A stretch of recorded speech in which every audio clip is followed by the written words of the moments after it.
Spectre 5 to Ghost. Going in now.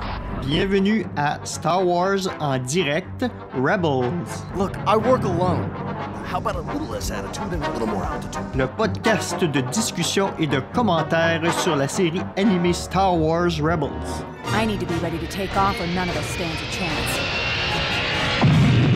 Care to blast one of those ties out of the galaxy? I don't think anyone would object. Shields down. Chopper, fix them! My name's Sam. It's possible I may be a little late. Wait, are you fighting stormtroopers? What makes you say that? Bonjour et bienvenue dans cette première émission de Star Wars en direct consacrée à la série Rebels, durant laquelle nous allons discuter plus en profondeur de l'épisode pilote diffusé le 13 octobre dernier sur Disney Channel et le même jour en France sur Disney XD. Alors aujourd'hui je suis rejoint par Sylvain, salut Sylvain. Bonjour à tous. Et Thomas, salut Thomas. Salut tout le monde. Alors avant de commencer, avant de parler de l'épisode, on va juste noter quelques petites news par rapport à Rebels justement. Alors la première, c'est que même avant la diffusion du second épisode qui a été diffusé le 13 octobre, Disney a annoncé la mise en chantier d'une seconde saison. Alors je pense que ça, d'un côté, c'est tout à fait normal parce qu'il le faisait déjà à l'époque de The Clone Wars, mais je pense que ça veut tout dire quant à la confiance que Disney a vis-à-vis de la série, donc c'est pas mal. On peut aussi donc ensuite noter qu'il y aura une rediffusion de l'épisode pilote dont on va parler dans quelques instants sur la chaîne ABC ou ABC suivant votre façon de prononcer le 26 octobre prochain, qui contiendra une scène supplémentaire avec Dark Vador doublé carrément par James Earl Jones comme dans la trilogie originale. Ensuite, côté de la New York Comic Con qui a lieu en même temps, on peut noter que Marvel a annoncé un comics se focalisant sur Kanan, donc l'un des personnages principaux de cette série animée. Et un clip a d'ailleurs été montré d'un futur épisode durant cette même Comic-Con en Amérique. Donc un clip montrant Hera, Sabine et Ezra en train d'échapper à des TIE-Fighters. Alors nous allons tout de suite commencer un peu à parler de l'épisode. Donc je sais que toi Sylvain tu l'as vu il y a déjà quelques temps lors de l'avant-première de Disney. Est-ce que tu l'as revu après en VO ou pas depuis ? Je l'ai revu pour sa diffusion en France et puis je l'ai revu aussi sur Internet en VO. D'accord. Et toi, Thomas, si je me trompe pas, toi tu le regardes avec tes enfants. Moi je l'ai regardé juste en VF pour l'instant. D'accord.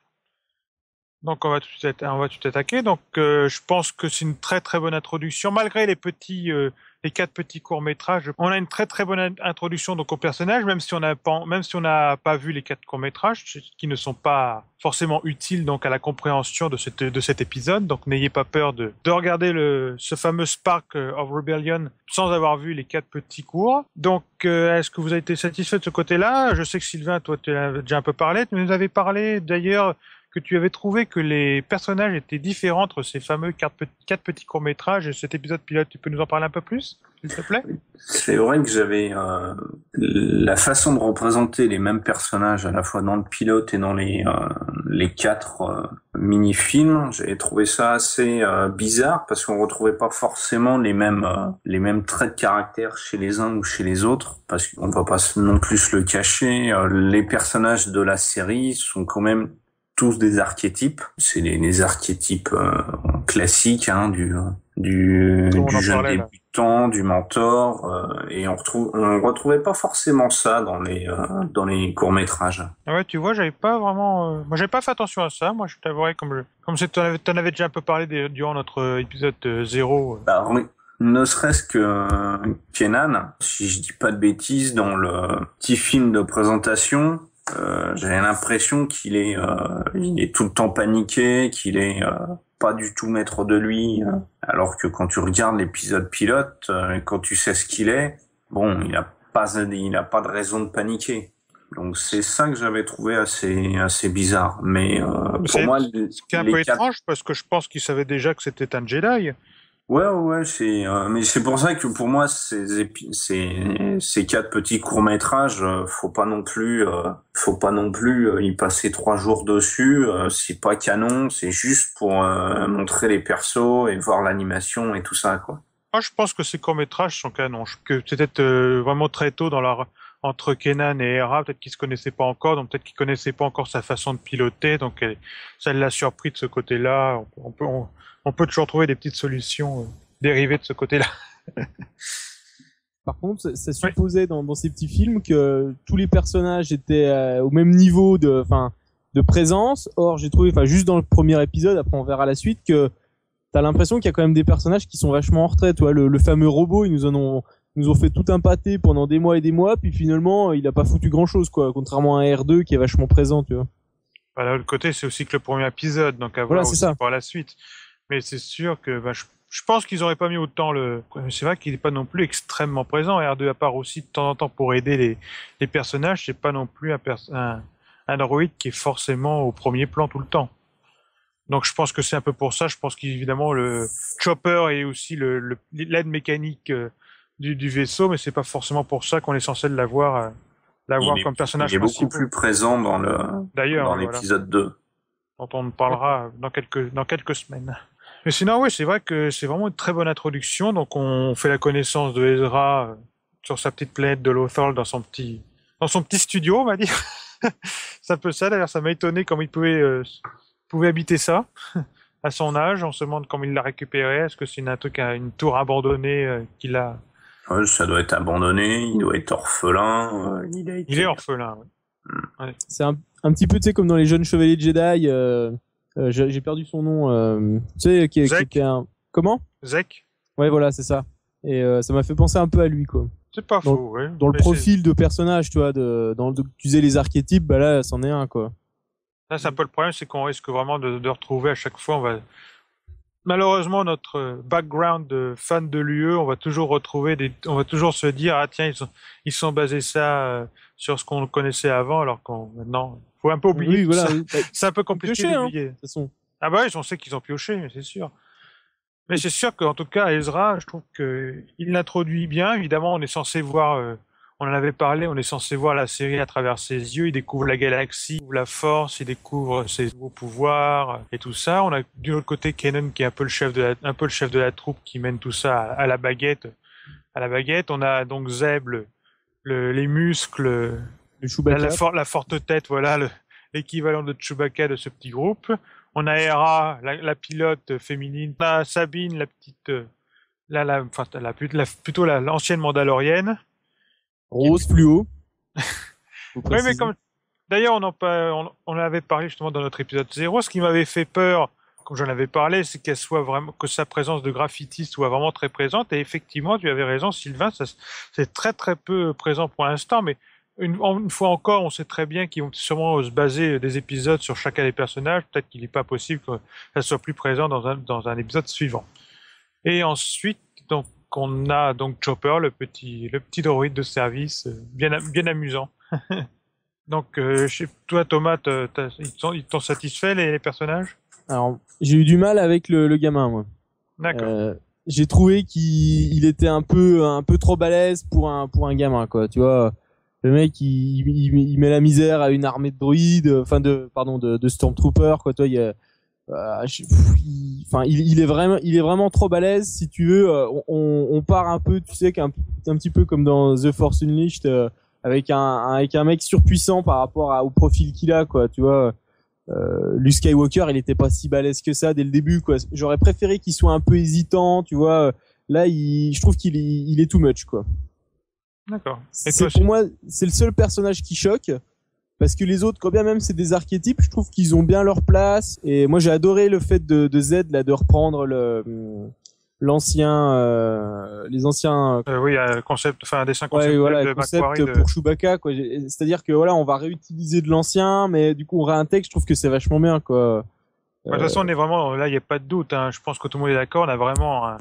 On a vraiment l'impression d'être dans la trilogie originale, à la fois par la musique, les bruitages, je sais pas, toute l'ambiance rappelle vraiment tout ce qu'on connaissait dans ces fameux épisodes 4, 5 et 6. C'est fait pour, hein. Oui, je sais. Ils l'ont conçu pour que le maximum de monde et le maximum de fans apprécient la série. C'est bien pour ça qu'ils la font à cette époque-là. C'est bien pour ça qu'ils récupèrent ces musiques et ces sons-là. Faut pas se cacher, ils ont trouvé la recette. Ils auraient pu l'annoncer et complètement rater leur coup. C'était pas impossible. Ça arrive que ouais, mais en fonction des éléments qu'on avait, j'aurais été étonné que ça se passe si mal, quoi. Maintenant que tu l'as revu une deuxième fois, Sylvain, est-ce que les personnages te plaisent mieux, moins bien, enfin, plus, Non, oui. je trouve l'épisode toujours aussi plaisant. Mon affection pour la série n'a pas augmenté ou n'a pas baissé. Après, c'est que l'épisode pilote, j'attends sur le long terme. Pour avoir vu l'épisode 2, 22 minutes, c'est très très court. C'est vraiment le genre de série ou dessin animé que je trouve et qu'il faut enchaîner tous les épisodes pour avoir une réelle idée de la qualité de la série et d'où on veut en venir. En tout cas, j'avouerais que les 40 minutes passent super bien. Même là, on va pas trop parler des épisodes suivants, mais comme l'épisode 2 a été mis en ligne sur le site internet de Disney, c'est vrai que j'ai trouvé que les 20 minutes étaient très très bien réparties, comparé à Clone Wars où je trouvais quelquefois ça pouvait être on a l'impression de zapper des événements, que c'était très rapide et tout ça. Je trouve vraiment que c'est dosé à merveille pour Rebels. Je trouve qu'il y a vraiment une fin, tout n'est pas... les événements se déroulent normalement, ce n'est pas précipité, et ça se ressent aussi dans cet épisode pilote, c'est que les 40 minutes passent à merveille, on a le temps de rencontrer tous les personnages, de commencer à les connaître, d'en apprendre un peu plus sur eux, et on en sait suffisamment pour s'attacher. Et toi, justement, Thomas, d'ailleurs, comme toi, t'as le point de vue un peu de tes enfants, est-ce qu'ils t'en ont un peu parlé après, ou... Enfin, est-ce que tu as vu un peu les lumières dans leurs yeux en regardant? Moi, la question c'était il est où Obi-Wan et Ahsoka, tu vois, enfin c'est ça quoi. Si tu veux, ils cherchaient les repères qu'ils avaient d'avant. Et leur dit non, c'est des nouveaux Star Wars, si c'est plus les mêmes qu'avant quoi. Il y a juste à la fin où t'as le lien avec Obi-Wan Kenobi où tu vois, je vais expliquer, je dis bah tu vois là tu retrouves machin. Mais sinon voilà, fallait bien réexpliquer et pourquoi les clones ils sont méchants, tu vois, et bon il y a moi les miens il y en a un qui panne rien, puis la petite elle est encore petite quoi, mais si tu veux du coup voilà, et Dark Vador il est où, donc voilà, il y a plein de choses qu'il fallait lui expliquer quoi. Il y a plus de repères et c'est dans un sens ce qui est bien pour le scénario, c'est que du coup là ils ont champ libre. Et pour les fans qu'on est, si tu veux, t'as du suspense parce que tu sais pas ce qui va advenir de chacun. Donc c'est super bien, autant pour le scénario, voilà, pour le suspense. Par contre, c'est vrai que pour les petits qu'on les repère, voilà, faut vraiment le temps, je pense, de réintroduire les personnages, quoi. Oui, c'est sûr que tes ptios, ils ont fait connaissance de Star Wars avec Clone Wars. Ouais, c'est ça. Ouais. Ouais. Et ils t'ont quand même demandé de voir la suite ou? Ouais, bien sûr, ouais, mais on télécharge la suite, mais bon, c'était en VO, donc du coup, on va attendre. Ouais. Bon, c'est bon signe déjà s'ils ont apprécié, parce que je pense que ils doivent avoir l'âge visé par Disney et tout ça. Donc tu leur as dit qu'Ahsoka avait été massacrée par les clones ou pas? Non, il y a des choses que je zappe quand même quoi. Mais même maintenant qu'ils se sont peut-être un peu habitués au personnage, ils ont quand même bien apprécié au final quand même. Oui, bah moi la petite elle a bien aimé, puis tu vois en plus il y avait une Mandalorian Barbie, donc c'était génial quoi.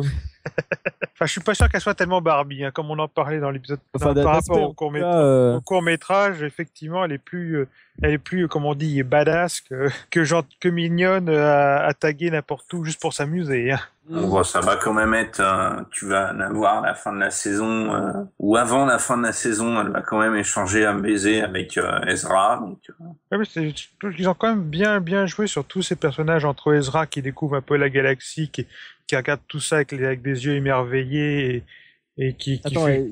elle va embrasser Ezra? Oh, il y a des chances, oui. C'est à peu près aussi flagrant que le nez au milieu de la figure. Ils ont à peu près, les deux zigotons ont à peu près le même âge. Ah bon? T'as un garçon, une fille, t'es sûr qu'ils vont les faire sortir ensemble. Ah ouais, je la voyais beaucoup plus âgée, elle. Même à main coupée. Mais c'est pas faux qu'elle peut être un peu plus âgée, mais à voir après, de nos jours, hein, de toute façon. Ouais, puis dans Star Wars, ça les gêne pas trop, quoi, tu vois, quand t'as un gamin de 8 ans, c'est plus. Ah, déjà, ils font des relations incestueuses entre le frère et la sœur, hein, donc. Puis il y en a qui a 50 de moins que Padmé dans l'épisode 1, puis dans les autres épisodes, mais surtout il a 9 ans, puis il en a 14 dans l'épisode 1, donc c'est pas non plus... S'il a 2-3 ans de moins, ce serait pas impossible, hein, je vois pas plus, hein, mais c'est vrai que je pense effectivement que Sabine a peut-être quelques années de plus que lui. Est-ce que Z va pouvoir se taper la Twi'lek? Non, si je me trompe pas, c'est Kanan je pense qu'il y a une petite relation entre elle et Kanan. Il reste plus que Chopper. C'est un Jedi. Il peut pas. C'est pas dans son manuel. Non, mais maintenant, il est bien contrebandier, alors que c'est pas censé non plus être dans son manuel. Maintenant, ils sont freelance, les Jedi, hein. Bah, il faut bien qu'il survive, hein, d'ailleurs. On le voit bien, mais par contre, d'ailleurs, ce qui est un peu étonnant, c'est qu'il révèle un peu trop facilement son statut de Jedi, alors qu'il a été caché depuis tellement d'années. Tout d'un coup, il se retrouve bloqué à sauver quelques esclaves, et ça y est, il dit à tout le monde que c'est un Jedi. Ça m'a un peu étonné, ça. Bon, c'est sûr que c'est les pour autres le savent, je pense. Je pense que les autres le savent. Non, mais évidemment pas pour les autres. Je parle dans le cas de la série entière. Je veux dire, ça doit pas être la première. Ça m'étonnerait que ce soit la première fois qu'ils se retrouvent coincés. C'est pas parce que Ezra les a rejoints qu'ils ont. J'ai pas encore lu le roman A New Dawn, donc je peux pas encore savoir, mais ça m'étonnerait qu'il se présente comme un Jedi un peu partout dans la galaxie quand même. On va se la rejouer comme avec Clone Wars. Vous allez faire les détraqueurs, puis moi je vais vous trouver des bidons, quoi. Ah mais on détraque, mais ça n'empêche pas que j'ai vraiment adoré de bout en bout. D'ailleurs, je m'y attendais pas à aimer autant, hein, comme j'avais été un petit peu comme c'est Sylvain qui me rappelait plusieurs fois, fais attention, garde ton esprit d'enfant. J'ai essayé de garder un esprit ouvert et au final, je pensais encore trouver plein de défauts et j'ai vraiment adoré et j'ai hâte de voir la suite, hein. J'ai trouvé que c'était une série assez, même si je suis pas encore un grand fan de l'animation et je trouve que certaines fois c'est un peu, bon, c'est sûr que ça a été fait pour être un peu exagéré, comme ils avaient annoncé que ça serait plus cartoon que, ouais. Bon, ils avaient annoncé que ça serait plus cartoon que Clone Wars, mais au final, à part certains décors que je trouve un peu lisses et un peu vides, j'ai vraiment adoré l'animation, j'ai adoré l'action, j'ai vraiment tout adoré. C'est sûr qu'après, on va essayer de trouver toujours les petits points, parce qu'on peut pas, tout même si on adore quelque chose, ça n'empêche pas de trouver des petits points négatifs. Tu vois, j'ai trouvé que l'animation était plus dynamique que Clone Wars, donc en ce sens-là, j'ai trouvé ça bien, plus coloré, mais par contre, j'ai trouvé que la finition était meilleure sur Clone Wars quand même. Ah, c'est pas du tout le même genre, je pense que peut-être moins finalisé, mais je pense qu'elle est l'animation est quand même plus avancée, j'ai l'impression. C'est trop Disney pour moi. Franchement, on l'a entendu souvent, hein, mais le gamin, c'est Aladdin en Jedi, quoi. Enfin, c'est vrai, hein, c'est le même. Hein, Tu voulais dire quelque chose, Sylvain ? C'est vrai que comme vous, je préfère cette animation-là qui est beaucoup plus fluide à celle de Clone Wars. Ça se voit dans les combats au sabre. Après, au niveau, je vois pas trop ce que vous reprochez, ce que vous appelez à la finition. D'accord, certains des décors sont assez pauvres, mais là, c'est encore une tare des séries qui sont réalisées en images de synthèse 3D. Tu les prends, là, celle qui me vient, c'est Green Lantern et The Batman. Les décors étaient super pauvres. Il y avait quasi personne. Même si tu regardes dans Clone Wars, par moment sur Coruscant, t'avais 10 mecs sur une place pour une planète qui est censée avoir plusieurs dizaines de millions de milliards d'habitants. Ça le fait moyen. Le manque d'habitants, ça me gênait pas.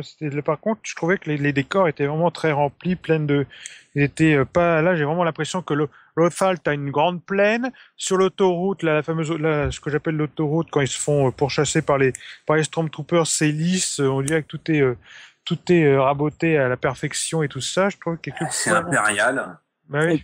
Et puis il y a autre chose aussi, c'est que, je sais pas si vous vous rappelez, mais au tout début de Clone Wars, on avait les mêmes décors pauvres, avec un conseil de Jedi où il y avait toujours que 2 Jedi, et puis plus les épisodes allaient, plus ils modélisaient des personnages ou des races, et plus ils étaient capables de remplir les décors, etc., quoi. C'est sûr que c'est pas impossible qu'il y ait aussi une petite question d'argent qui attendait de voir un peu ce que ça allait donner la série. Puis quand ils vont modéliser plus, ils auront plus d'arrière-plan. Au fur et à mesure, ouais. C'est sûr que c'est pas impossible. Parce que là, c'est vrai que la planète, là, Lothal. Enfin, Lothal, je sais pas comment. Ouais, Lothal. C'est vrai que pour le moment, on voit des champs, une espèce d'autoroute. Il y a la crypte de pierre pour les contrebandiers et la ville. Et c'est après et la tour d'Ezra. Voilà, et la tour d'Ezra. Et éventuellement le dôme impérial. Ce qui m'inquiète un peu, c'est j'espère que, parce que la série est censée se dérouler principalement sur la planète, j'espère que la série va montrer d'autres décors. Pour avoir vu l'épisode 2, on retrouve déjà 2 ou 3 décors qu'on retrouve dans l'épisode pilote. Et j'espère que la planète va être beaucoup plus animé que ça, quoi. Sinon, on va très vite s'enquiquiner. Bah là, je pense que aussi ça va être pareil que comme on le disait il y a 30 secondes, c'est qu'effectivement c'est aussi le début. Je pense qu'ils se sont consacrés sur un endroit pour pas trop avoir à s'éloigner. Moi aussi, ça m'a étonné qu'il soit encore la première chose où il se redirige dans l'épisode 2. C'est bon, on va pas en parler. Mais effectivement, c'est encore Lothal. J'espère qu'ils vont basculer de planète aussi quand même. Voilà, ouais, pas toujours là. Hein. C'est ce qu'on dit, ouais. C'est ce qu'on est en train de dire. Donc, mais bon, ça, on le verra en temps et en heure. On en reparlera lors des émissions, lors des futures émissions. Et ce qui a l'air pas mal aussi, si tu veux. Moi, ce que j'ai trouvé bien là, c'est que tu sens que c'est le début d'une histoire et comme là ils annoncent qu'il y aura pas de retour en arrière, etc. Que tu vas sentir l'histoire avancer, quoi. Donc c'est assez sympa aussi, quoi, dans ce sens-là. Au moins, l'avantage des retours en arrière, c'est qu'on aura donc, on a déjà le fameux bouquin A New Dawn, puis on aura bientôt justement comme je le disais au début de l'émission, le fameux comics sur Kanan.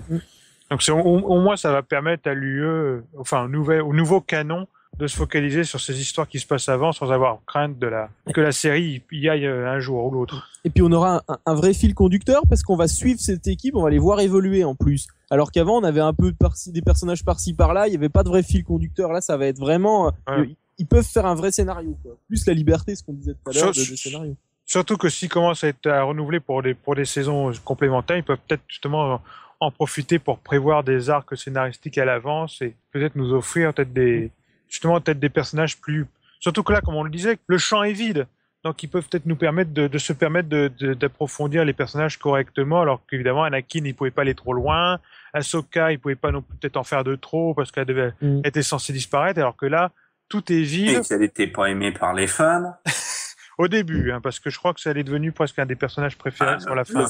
Le fan de Star Wars, le spécialiste du retournement de veste.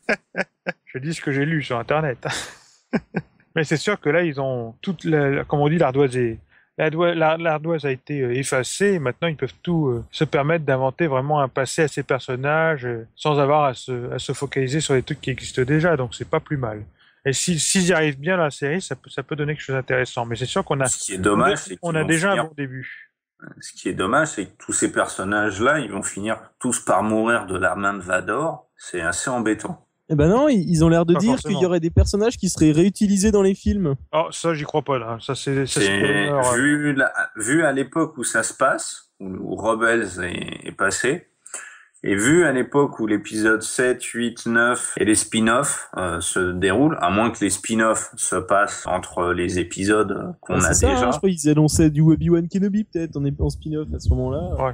Bon, là, on s'éloigne peut-être un peu du sujet. On en parle. Ça, les éventuels spin-offs et tout ça, on en parlera lors des éventuelles émissions, mais c'est peut-être pas impossible. Sabine, si elle a, par exemple, si elle a 16, 17 ans, l'épisode 7 passe 40 ans plus tard, c'est pas possible. À 50 ans, 60 ans dans l'univers Star Wars, c'est pas possible. Mais je m'y attends pas. Zed et le Chopper aussi, qui vieillissent pas trop non plus. Voilà, mais je m'y attends pas. Ils indiquent plusieurs fois, ils ont indiqué de faire attention à Rebels, que ça peut donner des pistes pour l'épisode 7. Je pense plutôt du côté des décors. Je pense que c'est peut-être plutôt des restes, par exemple, du dôme impérial, peut-être qu'on verra des ruines, des trucs comme ça, mais je pense qu'il faut plutôt... Ou de certaines... je pensais, vu toutes les rumeurs qu'on a sur les méchants et autres, rien ne dit que, par exemple, on retrouve une espèce d'inquisiteur Sith dans la nouvelle trilogie.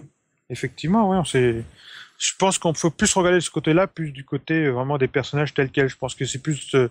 des rangs, effectivement, comme tu dis, peut-être éventuellement les inquisiteurs, que ça soit peut-être une éventuelle planète, un décor. Par exemple, si tout d'un coup on visite je sais pas, Alderaan, Naboo et tout ça, rien n'empêchera peut-être de retrouver ces décors-là. Après, ça peut être aussi tout simplement des rappels d'événements, voilà.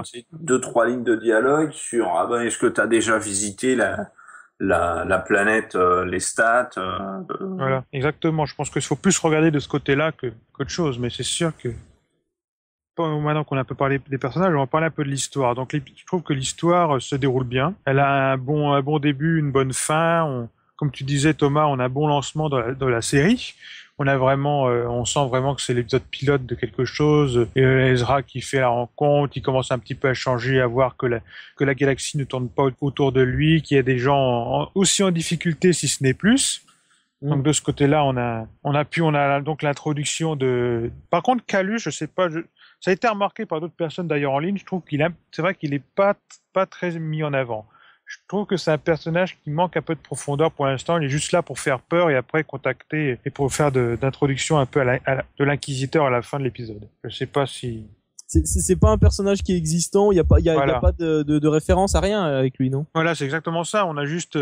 Je sais pas s'ils ont créé son passé apparaît sur le site internet officiel de Star Wars, mais dans la série, on sait pas du tout son passé. Il est juste là pour faire l'impérial, qui est l'agent spécial de un peu de ce qu'on appelle l'impérial, je crois Imperial Secret Bureau, un truc comme ça, ISB, ISB et tout ça. Donc on sait pas tellement d'où il vient, pourquoi il est impérial, pourquoi il est aussi méchant, comme on dirait. C'est pour ça j'espère vraiment qu'ils vont un peu donner de profondeur aux méchants, parce que s'ils sont méchants juste parce qu'ils sont méchants, je trouve que ça sera une occasion manquée, parce d'un côté, si on a les gentils qui sont vraiment fouillés, et que derrière on a des méchants très méchants, juste pour permettre aux enfants de dire les gentils ils ont une vie et les méchants sont juste là pour faire des grimaces et taper sur les gentils, je trouve que ça serait vraiment un petit peu dommage quand même. Je sais pas. Oui, t'as raison. Et moi, là où je suis déçu quand même, c'est qu'on n'ait pas vu plus Dark Vador. Moi, j'aurais trouvé ça super bien qu'on voit un peu plus l'Empereur et Dark Vador. Après, tu me diras, il y a peut-être pas forcément un lien avec. Pour l'instant, c'est juste une équipe de blaireaux, quoi, pour eux, quoi. Mais comme je l'ai dit, la chaîne ABC va bientôt rediffuser l'épisode pilote avec une scène incluant Dark Vador. Normalement, c'est quand même Dark Vador qui doit flinguer tous les Jedi et pas l'Inquisiteur, quoi. Ah bah, ça a été un truc qu'on a toujours pensé, mais même l'UE actuel et puis maintenant, ça a été un peu démenti. Et maintenant, on sait qu'évidemment, il y a tellement de Jedi que Vador ne peut pas non plus s'occuper de tout le monde. Donc ça me gêne pas de ce côté-là. Je pense que il peut très bien. Par contre, chronologiquement, on se retrouve à combien d'années là? Je crois que c'est 5 ans avant l'épisode 4, si je me trompe pas. Ah ouais, d'accord. Je peux me tromper, je vais peut-être vérifier. Ah donc il s'est passé quand même du temps là encore. Voilà, oui. Ah bah oui, l'Empire est vraiment bien intégré et tout ça. Donc oui, on est bien après l'épisode. On est après Dark Times en fait, quoi. Ah bah oui, largement. Ouais. Enfin, Dark Times, c'est ce que j'appelle les Dark Times, donc l'âge sombre, c'est vraiment ce qui s'étend de l'épisode 3 à 4. Hein. C'est vraiment toute la période de la purge des Jedi. Moi, j'entendais ce qui se passait, enfin, la purge, quoi, en gros, c'est ça. Voilà, on est après la purge, quoi. Bah, faut croire que non, vu qu'il y a encore des Jedi et que l'Inquisiteur est là pour s'en occuper. Ouais, mais pas. Même après la purge, il en reste. Enfin, si on est en ancien UE, qui a cru qu'il encore, quoi. C'est pour ça que pour moi, la purge, elle s'arrête pas. Enfin, on verra ce qu'annonce le canon officiel. Mais pour purge au début et qu'après, il reste encore quelques. Des Jedi comme ça qui se cachent un peu. Peut-être qu'évidemment, la purge, ce sont les Jedi qui ont essayé de se soulever. Quand même, tout en gardant leur code. Et puis, de l'autre côté, on a les Jedi comme Kanan qui ont plutôt voulu se cacher pour survivre, et tout en gardant un peu le code de Jedi, mais tout en faisant ce qu'il faut faire pour survivre, comme là, être un peu contrebandier, bien que, comme on peut le voir dans cet épisode-là, c'est qu'ils essaient quand même encore ils peuvent pas s'empêcher de faire le bien. De toute façon, c'est bien, comme s'appelle l'épisode, hein, c'est Spark of Rebellion, c'est en français, prémisse d'une rébellion. C'est le début de ces gens-là qui veulent montrer que. Et ce qui nous laisse penser qu'on aura peut-être aussi Ahsoka dans cette série, quoi. Peut-être, mais apparemment. Puisque ça devient canon. Oui, mais je pense qu'on l'a suffisamment eu. Il faudra voir dans quelle situation on va l'avoir, parce que c'est pas faux, parce que normalement ils annoncent que le Minara Unduli devra apparaître même. Ah bon? Oui, normalement, je pense qu'ils vont la croiser à un moment. Elle est plus morte, elle, maintenant? Attends, pardon, excuse-moi, c'est Sapadawan, comment c'est déjà ça? Marie-Sophie? Voilà, la traite de Ahsoka. Je les confonds de temps en temps, et je sais qu'on va je sais pas, je crois qu'il y a un épisode qui se concentrera sur ce. Ah bon, donc elle n'est pas morte non plus? Elle est en prison, elle est emprisonnée, je crois que c'est un truc comme ça, je crois qu'elle a été. Enfin, j'ai pas très bien, j'ai pas voulu trop en savoir sur le synopsis. Moi, je veux bien prendre les paris, je suis sûr qu'Ahsoka, on va la revoir pendant la série. Pour la série, oui, pour la saison 1, je crois que c'est pas sûr, parce que je crois que saison 1, non, pas forcément, mais on la reverra dans la série, c'est sûr, quoi. Parce qu'ils avaient annoncé que c'était pas prévu pour le moment, mais c'est pas impossible hein, qu'on la revoie, je sais pas, cachée, devenue. Comme les fangueules. Non mais tu sais, comme les fans n'arrêtent pas de gueuler, comme quoi il y a plus de continuité, ils ont dit non justement c'est parce que nous on va faire un truc beaucoup plus soudé, beaucoup plus lié, et je pense que du coup s'ils veulent contenter puis aller dans ce sens-là, il va falloir qu'ils fassent un maximum de liens. Donc je pense qu'on va avoir plein de persos de Clone Wars qu'on va retrouver quoi. Plein, je sais pas, mais quelques-uns ça m'étonnerait pas. Mais après, je pense qu'ils peuvent pas non plus en faire de trop. Parce que justement, comme s'ils veulent vraiment être tranquilles de ce côté-là et ne pas avoir, peut-être qu'ils veulent pas non plus se retrouver avec des personnages qui ont déjà un passé précédent pour trop être coincés, justement, peut-être qu'ils vont plutôt vouloir faire que des nouveaux personnages pour bien être tranquilles et pas avoir à se dire. Et pourtant, c'est ce qui fait le succès de Star Wars, c'est de son univers, quoi. C'est la cohérence du tout, quoi. Oui, mais là, on reprend à zéro, donc je pense qu'ils veulent plutôt commencer par développer leurs nouveaux personnages avant peut-être de commencer, mais à mon avis, ce serait intelligent d'en réexploiter, je pense. Enfin... Ouais, mais je pense que là aussi, qu'ils veulent vraiment se concentrer sur les fans de la trilogie originale. Comme on le disait, les Rebels, ils mettent bien ça en avant. Ils mettent ça en avant pour l'épisode 7 et tout ça. Je pense que tout ce qui concernera la prélogie, pour l'instant, sera un peu mis de côté. Donc c'est pour ça que je m'attends pas... Dans le futur, pourquoi pas, mais tant que la nouvelle trilogie, la troisième trilogie ne sera pas plus implantée, peut-être un peu sortie, je pense qu'ils vont pas trop se reprendre de vieux personnages. Enfin, ça, c'est mon avis. C'est pas un truc confirmé, c'est pas des spoilers ni rien, mais c'est l'avis que je peux en avoir. Bon, on verra de toute façon. Ouais. Mais en tout cas, c'est sûr qu'après l'histoire, j'ai trouvé de ce fameux pilote pour en revenir. J'ai trouvé quand même qu'il y avait je m'attendais pas, il y avait quand même quelques moments sombres. Par exemple, quand là, je préviens, enfin, faudra le signifier, c'est qu'évidemment, on parle un peu spoiler parce qu'on fait vraiment un commentaire cet épisode. Et donc, deux moments qui m'ont vraiment bien plu, ça a été évidemment le fait que Zeb soit obligé de laisser Ezra aux mains des Impériaux. Ça, c'est quelque chose que je m'attendais absolument pas. Ça m'a vraiment surpris. Ouais, puis le côté culpabilité, c'était sympa, ça. Ouais. Mais je m'attendais vraiment pas à ce qu'ils arrivent à l'abandonner et qu'ils disent que c'était presque que Zeb annonce que c'était presque la faute du gamin, que c'était pas lui, c'était pas à cause que lui n'avait pas été obligé de fuir un peu et qu'il pouvait pas faire autrement. Donc, puis le deuxième moment, ce qui m'a vraiment plu vers la fin, c'est l'agent Calus qui gêne pas pour balancer le Stormtrooper qui reste accroché avec lui au pylône. Ça non plus, je m'attendais pas à avoir un geste aussi, disons, violent.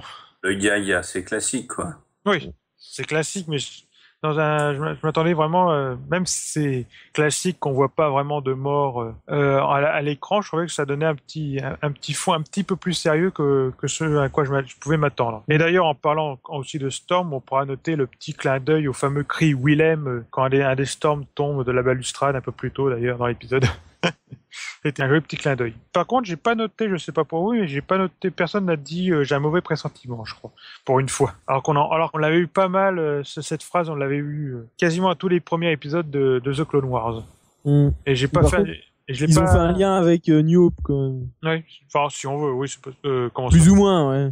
Comment ça un lien? Bah tu sais avec la fameuse vidéo de Obi-Wan, dans la vidéo tu sais la fameuse vidéo qu'il avait transmise au temple dans l'épisode en fait avec l'épisode 3 et l'épisode 4 où il dit qu'il faudrait qu'ils attendent un nouvel espoir pour Ah oui, et j'ai trouvé que du coup ça faisait le lien entre épisode 3 et 4 quoi, c'est qu'ils sont en attente de quoi. Et j'ai trouvé ça cool de le voir ce fameux film quoi parce que et effectivement et en plus par rapport aux gens aux gens de la série, on pourrait presque penser que évidemment ils parlent même si on sait qu'ils parlent de Luke ou même de Leia et tout ça, peut-être que d'un autre côté, au vu de la série, on peut presque croire que Obi-Wan est en train de s'adresser à Ezra parce qu'il est aussi il y a un jeune adolescent qui vient de découvrir qu'il avait la force et tout ça. Donc d'un autre côté, on pourrait presque penser qu'il s'adresse à lui, même s'il le sait pas. Parce que, c'est même assez vaste. Non, il parle pas forcément de Luke parce qu'au moment où il enregistre le message, Padmé a pas accouché encore. Je pense que ce message a été enregistré après. Bah non, c'est le message qu'il enregistre quand il retourne dans le temple avec Yoda. Je crois pas. Pas. Moi j'ai vu comme ça, moi. Pour moi, en plus, si tu veux, je me suis fait, avant de mater cet épisode, je me suis fait la fin de Clone Wars avec l'épisode 3, justement, pour vraiment avoir la continuité. Et moi, j'ai tout de suite vu le moment où il retourne avec Yoda dans le temple pour enregistrer le message. Et où il dit, j'avertis les Jedi que le temple est pris, quoi. Et pour moi, c'était ça, c'était ce message-là. D'accord, parce que je croyais... Je sais pas, Sylvain, t'en as pensé quoi, toi? J'ai la même que toi. Pour moi, ce message-là, c'est celui qu'Obi-Wan a envoyé depuis le temple. Donc c'est vrai, j'ai pour c'est moi. Bien, c'est bien ce qui me semblait. Le message qui a été envoyé par Obi-Wan justement dans le temple et dans A New Dawn. Il dit c'est Obi-Wan Kenobi. Les forces de la République se sont retournées contre les Jedi. Évitez Coruscant, évitez toute détection, restez fort, que la force soit avec vous. Voilà son message donné au temple Jedi. C'est écrit, ça a été mis officiellement dans le bouquin. Dans quel bouquin? Le nouveau bouquin New Dawn, justement la préquelle de Rebels, le tout premier bouquin du nouvel UE. Ah bon, d'accord. Ouais, ils l'ont indiqué dedans, c'est juste après le prologue, je crois qu'ils l'ont mis. Donc ce n'est pas ce même... Parce que d'ailleurs ça m'étonne pas, parce que c'est un message dans un holocron, je pense que c'est un message qui a été enregistré peut-être plus tard par Obi-Wan, quand je sais pas, peut-être qu'il a rencontré d'autres Jedi entre-temps, mais effectivement ce n'est pas... Bon, après, il n'est pas impossible qu'il fasse un retcon d'ici là. Hein, même s'ils disent qu'il n'y aura plus jamais de retcon normalement, je pense que c'est peut-être pas impossible qu'effectivement, ils disent après, non, finalement, c'est bien le message qui a été diffusé par Obi-Wan, mais normalement, pour l'instant, officiellement, c'est ce message que je viens de vous lire qui est présent dans le fameux bouquin. Je voyais pas trop, tu sais, l'intérêt de l'enregistrer dans un holocron, justement, pour dire de pas rentrer au temple, quoi. Enfin. Voilà, c'est ça. C'est autre chose. Je pense que c'est un message à part, mais après, on sait pas non plus comment. Quel est cet holocron, comment il l'a récupéré, est-ce qu'il s'en sert juste pour le message d'Obi-Wan, est-ce que peut-être qu'ils ont trouvé un moyen de se servir de D'ailleurs, c'est étrange que l'holocron se serve comme d'un moyen de communication d'ailleurs, parce que normalement c'est censé juste contenir des enseignements Jedi. Ouais, mais les gamins, le public cible de la série ne le savent pas. Et non, oui, c'est sûr, mais non, rien à secouer en fait. C'est sûr, mais normalement ils sont censés rester canon désormais, même si les gamins ne le savent pas. Donc c'est pour ça, je pense que c'est plus un message qui a été diffusé, je ne sais pas comment, ou alors Obi-Wan qui a enregistré ça. C'est le message Obi-Wan. Non, mais c'est une référence à Obi-Wan. Vous êtes notre seul espoir. Oui, c'est sûr. C'est un message de ce même type-là. C'est à destination des Jedi. Ouais, mais c'est peut-être un holocron de chez iPad ou un truc comme ça, tu sais, ils font un peu tout. C'est ça, c'est l'iCron 12 avec carte et album de YouTube intégré. Moi, par contre, ce que j'ai beaucoup apprécié, contrairement à toi, c'est le moment justement où le Jedi sort son sabre et il dit attendez les gars, là, ça va merder, là, faut que j'envoie du pâté, quoi. Et là, j'ai trouvé que c'était vraiment bon, quoi. Avec la petite musique et tout, moi, ça m'a plu. Ouais, c'est vrai que c'est bien trippant quand tu le... C'est vraiment le moment le passage à voir de l'épisode. Ça. J'ai pas dit que j'avais pas aimé, au contraire, j'ai beaucoup aimé, j'ai trouvé juste que c'était étrange pas forcément trop tôt, je trouvais que c'était, dès qu'il se trouvait coincé comme ça, il montrait qu'il était vraiment, surtout en face d'un agent impérial qui est justement, comme on le sait, il va rapporter tout de suite ce qu'il a vu au fameux inquisiteur. C'est sûr que Kenan ne le sait pas, mais d'un côté, ça m'étonne un petit peu qu'au bout de 30 secondes, ça y est, il reste coincé. Ça m'étonne qu'ils n'aient pas affronté autant d'impériaux. En même temps, il fait un poil mégalo au moment où il le fait, quoi. Il évite les lasers et tout, puis hop. Il évite deux lasers, tous les autres, ils passent à 10 bornes. Mais, par contre, j'ai trouvé que c'était bien introduit parce que tout le long, si tu veux, tu vois, c'est un sabre laser de Jedi. Bon, tu le vois venir comme le nez au milieu de la figure que c'est un Jedi, mais si tu veux, il montre bien que les Jedi sont plus là. Tu vois, un peu comme quand tu lis les comics Dark Time où, tu vois, c'est fini les Jedi, mais hop, on t'en ressort un et du coup, tout le monde est, waouh, un Jedi et tout, tu vois, enfin. J'ai trouvé que du coup, c'était d'autant plus classe que quand c'est Clone Wars où t'en as de partout, oh merde, encore un Jedi, tu vois. D'ailleurs, on voit bien les Storms qui font une pause en disant qu'est-ce qui se passe. Mais ce qui reste vraiment étrange, c'est qu'ils avaient... Bon, encore une fois, on pinaille, mais on a toujours, dans l'épisode 4, on dit quand même que normalement les gens ils sont éteints, qu'ils sont devenus des légendes, mais on a l'impression qu'il y a encore des... Bon, c'est vrai qu'il y a juste les impériaux qui les voient et un peu les Wookiees, mais je veux dire, on dirait vraiment qu'il y a quand même des Jedi un peu partout encore et qui sont vraiment très visibles dans la galaxie. Oh, pas forcément un peu partout. Là, il y en a un sur une planète à l'autre bout de la galaxie. Oui. Mais quand je pinaille. Et quand bien même, dans l'état de la série, des Jedi, il y a Obi-Wan, il y a Yoda et il y a Kanan. Point. Et il y a Kakruk. Ah non, merde, c'est vrai. C'est mieux maintenant. Moi aussi, j'allais dire. Et puis il y a Ahsoka aussi. Bah oui, enfin, on sait pas. Puis, à mon avis, on va en découvrir d'autres. Hein. Oui, ça m'étonnerait pas. Forcément, mais. Quand bien même, Henri, s'il restait imaginons qu'il reste, je sais pas, 200 Jedi encore en vie, imaginons. Avec le nombre de planètes que t'as dans Star Wars, ça en fait, je sais pas, peut-être 1 pour 5 planètes. Même si t'en avais un par planète, tu peux dire qu'ils sont éteints, quoi. J'ai dit que je pinaillais, je pinaille. Mais c'est sûr que, en plus, comme on le disait, il reste aussi sous couverture, enfin caché, tout ça. Ouais, voilà, ils sont plus structurés en plus. Hein. Ah bah, je parle pas d'une structure, c'est juste qu'ils n'utilisent plus leur sabre laser, ils n'utilisent plus la force et tout ça, donc évidemment, ils finissent par tomber un peu dans l'eau. Et après, ils meurent tous, voilà. Dans le caniveau. Sinon, côté animation, on a parlé tout à l'heure, effectivement, tout est bien plus fluide, les combats, il y a vraiment une très belle animation de ce côté-là. C'est vrai que l'animation est bonne, hein. Moi je reconnais, enfin j'aime autant avoir un truc, ce que je disais tout à l'heure, un plus fluide, plus dynamique, puis hyper coloré, j'ai trouvé. Vraiment, j'aime bien, quoi. Des fois l'autre c'était un peu tristounet, le noir, c'est un peu glauque, des fois on voyait pas grand-chose. Suffisait que t'aies un peu de soleil, ça reluise dans ta télé. Là vraiment c'est... je trouve pas ta télé en face de ta fenêtre aussi, qu'est-ce que Non mais j'ai trouvé que là c'était mieux, mais par contre le seul bémol, voilà, je trouve que l'animation est moins bonne, ça fait un peu pâte à modeler. Tu vois, les Wookiees notamment, j'ai vu pas mal. Ah aussi, oui, ça c'est... Ils sont moins bien faits que dans Clone Wars, par exemple. Bah, de toute façon, on avait bien dit que ce serait beaucoup plus cartoon, mais c'est vrai que les Wookiees, c'est un peu surprenant la façon dont ils étaient faits. C'est surtout leurs lèvres qui nous choquent. La fourrure, pour moi, plus. Ah, les côtés pâte à modeler, ouais, j'ai un peu de mal, moi. Mais je sais pas, faut dire, comme on l'avait dit, c'est vraiment plus... puis la gueule du gamin, moi, j'aime pas, quoi. Ça me bloque. Pour moi, c'est un Disney, quoi. Il a une tête de Disney, quoi. Vraiment, j'ai un blocage là-dessus. Aladdin en plus jeune et sans le génie. Ouais, c'est ça. Et je sais pas si vous avez remarqué, alors je sais pas si ça vient de moi ou du fait que j'ai ma télé en face de la fenêtre, j'en sais rien, mais j'ai trouvé que la peau des personnages, quand ils zoomaient sur le visage, ils avaient une peau toute pigmentée, quoi. Ah bon, moi, ça c'est ta télé. Le Kanan, le Jedi et même l'impérial, j'ai l'impression qu'ils avaient plein de petits points. Pourtant, je l'ai téléchargé en 1080, mais j'ai l'impression que la peau était toute bizarre, quoi, toute pleine de points, quoi. Bah, alors ça, les petits points bruns sur le visage de l'impérial, c'est parce qu'il a une barbe. Non, mais sur Kanan aussi, là. Ah, je pense que c'est l'animation, peut-être pour donner un peu de, peut-être pour donner un peu de profondeur au personnage aussi. Ça dépend aussi du moment. Hein. Tu sais, un peu comme des petits points blancs ou je sais pas, un truc un peu glauque. Ouais, moi j'ai pas tellement remarqué non plus. Je pense que ça peut. Les yeux, quoi. Ouais. Je pense que peut-être pour l'animation. Hein. Par contre, du côté, j'aime beaucoup aussi les effets de lumière. Hein. Quand on regarde bien sur les casques rutilants des Stormtroopers avec les reflets et tout ça, on voit vraiment que c'est plus avancé que beaucoup de choses. Hein. Que beaucoup de... Je te dis pas les mecs comme ils doivent les astiquer les armures, quoi. Voilà. Bah, surtout que c'est encore au début, au moment où justement les impériaux n'ont pas justement tellement d'ennemis, donc effectivement ils doivent pas tellement avoir de grands... Ouais. Voilà, les user, avoir tellement de combats, des combats salissants, donc ils doivent pas mal passer de temps justement à les nettoyer, un peu comme les pompiers qui n'arrêtent pas de le nettoyer leur camion. Ou les jackies avec leur voiture aussi. Voilà. Vous voyez d'autres choses à rajouter? Non, on a dû faire le tour là en plus. Alors on rappelle que notre prochaine émission consacrée à Rebels aura lieu dans quelques semaines, une fois qu'il y aura quelques épisodes de diffusés. Nous ne ferons pas comme à l'époque de Clone Wars une émission par épisode.